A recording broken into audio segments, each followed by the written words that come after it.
श्री स्वामी समर्थ मंडळी, आपल्या जीवनामध्ये कुलदेवीचे स्थान सर्व देवांपेक्षा श्रेष्ठ आहे.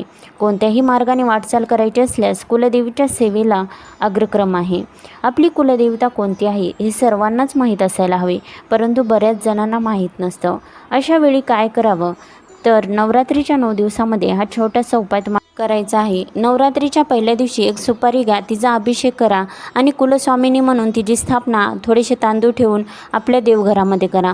हळद कुंकू रोज अर्पण करा. नंतर सुपारी जागेवून आपल्याला हलवायची नाही आणि ओम कुलदेवताय नमः हा मंत्र तुम्हाला 108 वेळा रोज 9 दिवस जपायचा आहे आणि कुलस्वामिनीला म्हणायचं आहे, माते मला दर्शन दे.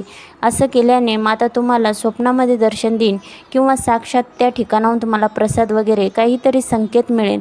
त्यावेळेस समजून जा की तीच तुमची कुलस्वामिनी आहे आणि तिची रोज आपल्याला सेवा करायची आहे. यावेळेस आपल्याला उपवास करायचा आहे किंवा मंगळवार तुम्ही करू शकता. धन्यवाद.